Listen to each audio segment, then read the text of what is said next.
भविष्य के सभी अध्यापक साथियों का सरकारी अध्यापक चैनल पर हार्दिक स्वागत है। दोस्तों, मैं उम्मीद करता हूं कि आप लोग अच्छे होंगे और आगे भी अच्छे रहें। आज की वीडियो फिर दोबारा से एक स्पेशल वीडियो है और मैं कहूँगा एक ज़्यादा ही स्पेशल वीडियो है। इसमें हम कई सारे पर्यावरण अध्ययन के कुछ ऐसे पॉजिटिव और कुछ ही नेगेटिव पॉइंट्स को पढ़ेंगे जो कि बालक की पाठ्यवस्तु से संबंधित है। ठीक है, केवल पाठ्यवस्तु से संबंधित है, यानी कि बालक की जो पाठ्यवस्तु है वो कैसी होनी चाहिए। ठीक है, इस पर चर्चा करेंगे। जैसे आपने बाल विकास में देखा होगा, एनसीएफ 2005 को हम पढ़ते हैं। एनसीएफ 2005 क्या कहता है कि पाठ्यक्रम किस तरह का होना चाहिए, शिक्षक किस तरह का होना चाहिए, बच्चा किस तरह का होना चाहिए।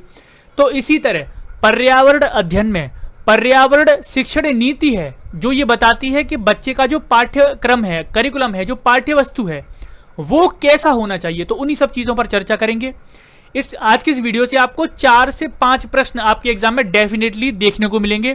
तो छोटी सी वीडियो है, छोटे कुछ पॉइंट्स हैं जिनको आपको ध्यान में रखना है और रट लेना है। ठीक है, और कई सारे पॉइंट्स आपको पता भी होगा, लेकिन कुछ आपको नए पॉइंट्स भी मिल सकते हैं। तो वीडियो को पूरा देखना और वीडियो को देखने के साथ सरकारी अध्यापक जो चैनल है हमारा, इसको सब्सक्राइब करके इसके जो बेल आइकॉन है उसको ऑल पर डाल देना। ऑल पर डालने से फायदा ये होगा, आपको वीडियोस के नोटिफिकेशन मिलते रहेंगे। चलिए शुरुआत करते हैं। यहाँ पर शुरुआत करते हैं। ये सबसे पहले जान लेते हैं कि पर्यावरण की जो विषय वस्तु है, करिकुलम बाल केंद्रित होना चाहिए। तो ये तो मतलब नॉर्मल सी है, बहुत ज़्यादा पॉपुलर है कि जो शिक्षण है वो बाल केंद्रित होना चाहिए, पाठ्य वस्तु है वो बाल केंद्रित होना चाहिए। ठीक है, शिक्षक केंद्रित नहीं होनी चाहिए। जैसे आपने एनसीईआरटी की बुक्स देखी होंगी, तो एनसीईआरटी की बुक्स में जो एग्जाम्पल दिए रहते हैं, सिचुएशन दी रहती हैं, और कहानी को शुरुआत करने से पहले किसी एक छोटी सी बच्ची के बारे में ही बताया जाता है सब कुछ। तो आपने देखा होगा जो विषय वस्तु है वो कैसी होती है, बाल केंद्रित होती है। इसके अलावा जो पर्यावरण की विषय वस्तु है उसकी जो भाषा है, लैंग्वेज, बच्चों की बोलचाल की भाषा से जुड़ी होनी चाहिए। ठीक है, बच्चे की बोलचाल की, जो बच्चा बोलचाल की भाषा जो यूज कर रहा है, जो करिकुलम है वो भी उसी भाषा से जुड़ा होना चाहिए। जैसे आपने एनसीईआरटी की बुक्स में देखा होगा, कई सारे अब क्या है एग्जाम्पल भी ऐसे दिए रहते हैं। जैसे छोटे छोटे एग्जाम्पल दे देंगे, जैसे छोटे छोटे कुछ किसी पेड़ का एग्जाम्पल है, तो बच्चे के जो आसपास पेड़ मिलता है जिसको वो ज़्यादा बोलता है उसका एग्जाम्पल दिया रहेगा। जैसे आपने कई सारी चीज़ें ऐसी देखी होंगी जो बच्चा भाषा बोल रहा है, जैसे जिक्सॉ पहेली वगैरह के आपने सुना होगा। एनसीईआरटी की बुक्स में जिक्सॉ पहेली जो बच्चे बहुत ज़्यादा खेलते हैं, टुकड़ों को काट कर फिर उनको जोड़ते हैं। तो जो एग्जाम्पल भी हैं वो बच्चों की बोलचाल की भाषा, बच्चों के जो भी वातावरण है उससे संबंधित होते हैं। तो ये बात आपको याद रखनी है। बच्चे की जो पर्यावरण की जो विषय वस्तु है उसकी जो भाषा है कैसी होनी चाहिए, बोलचाल की भाषा से जुड़ी होनी चाहिए। अगला पॉइंट ये है कि जो विषय वस्तु है वो भय से मुक्त करने वाली होनी चाहिए और पूर्वाग्रह से मुक्त करने वाली होनी चाहिए। कभी भी विषय वस्तु ऐसी नहीं होनी चाहिए कि जिसको पढ़कर, जिसको सुनकर बच्चे में भय पैदा हो। ठीक है, भय से एकदम मुक्त होनी चाहिए, पूर्वाग्रह से मुक्त होनी चाहिए। पूर्वाग्रह हम पढ़ते हैं दोस्तों, जो लिंग पूर्वाग्रह आपका चैप्टर है बहुत इंपॉर्टेंट है, वो हमने डिस्कस कर चुका है। और लिंग पूर्वाग्रह से पिछली परीक्षा में सीटेट में जो प्रश्न पूछे गए उनको भी हमने डिस्कस कर चुके हैं, तो वो वीडियो जरूर देखना।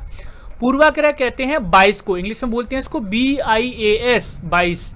ठीक है, पूर्वाग्रह होता क्या है, तो बिना किसी तथ्यों के आधार पर, बिना किसी सोचे समझे जब हम भविष्यवाणी करते हैं, किसी के बारे में कुछ बोलते हैं, तो उससे मुक्त करने वाली होनी चाहिए। बच्चा कभी ऐसा नहीं होना चाहिए किसी के बारे में कुछ उल्टा सीधा बोलती है कि आगे चलकर ये बच्चा ये नहीं बन पाएगा, वो बनेगा, आगे चलकर ये बच्चा इंजीनियर नहीं बनेगा, डॉक्टर बनेगा। तो ये सारे क्या है, पूर्वाग्रह हैं। जब हम भविष्यवाणी करते हैं, हमें कुछ पता ही नहीं है फिर भी हम भविष्यवाणी कर रहे हैं। तो इन सभी चीज़ों से मुक्त करने वाली होनी चाहिए पर्यावरण की विषय वस्तु।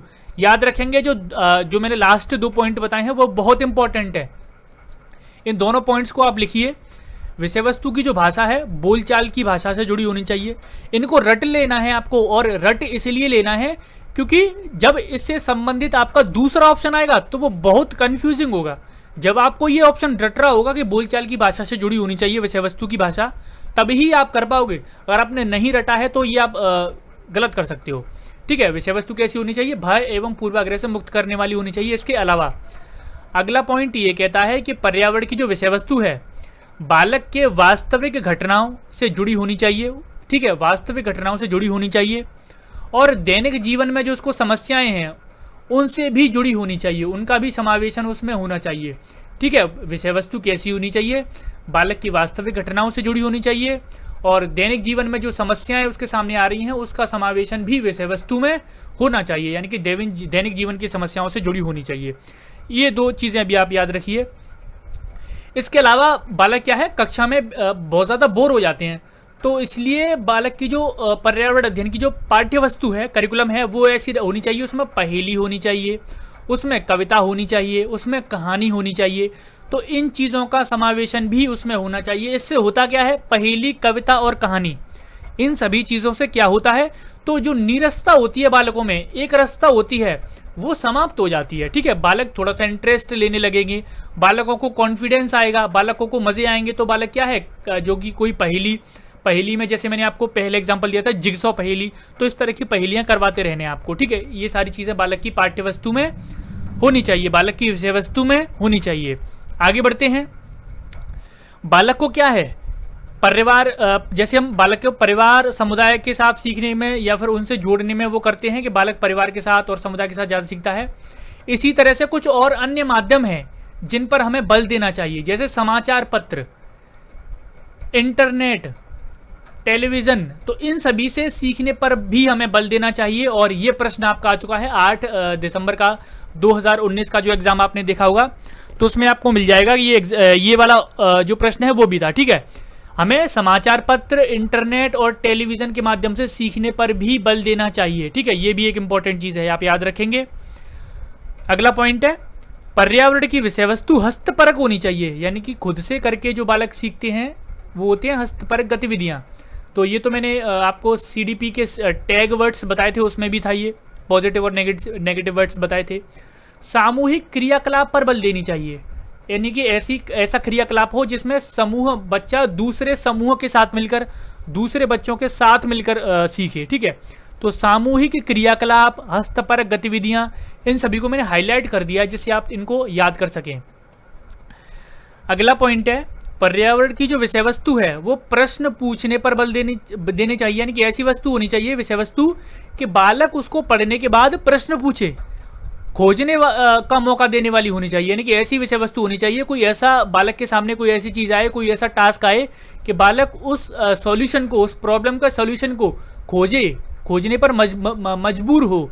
ठीक है, तो विषय वस्तु कैसी होनी चाहिए, प्रश्न पूछने का मौका देने वाली होनी चाहिए, खोजने पर मजबूर करने वाली होनी चाहिए। सॉरी, मजबूर तो एक थोड़ा सा नेगेटिव वर्ड है, तो खोजने का मौका देने वाली होनी चाहिए, ये बोलेंगे। ठीक है, मजबूर करना किसी को, ये अपने आप में नेगेटिव वर्ड है, ये मिल जाए तो ये भी आप देखिएगा नेगेटिव वर्ड है, ये आंसर नहीं होगा।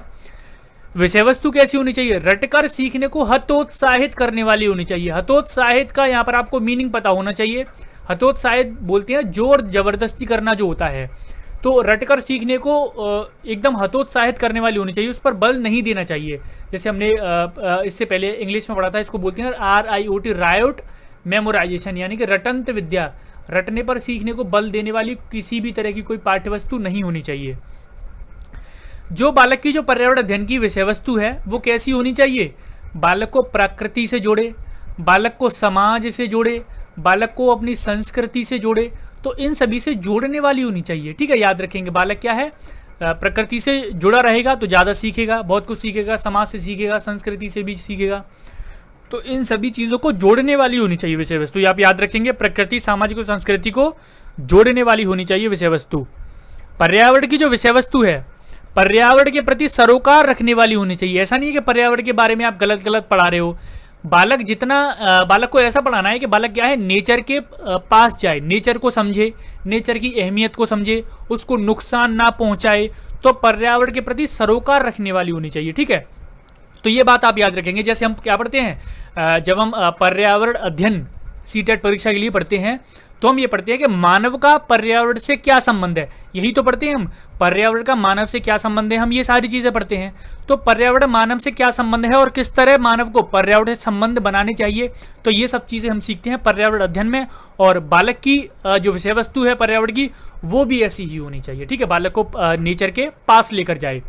तो दोस्तों यहाँ पर ये कंप्लीट हो चुके हैं, पर्यावरण की जो विषय वस्तु है वो किस तरह की होनी चाहिए ये बताया गया है पर्यावरण शिक्षण नीति में।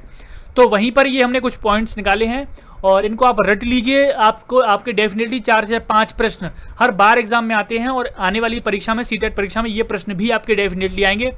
और ऐसे ही मिलती हैं दोस्तों अगली वीडियो में। उम्मीद करता हूँ कि वीडियो आपको पसंद आई होगी। लाइक जरूर करना है, दोस्तों के साथ शेयर जरूर करना है।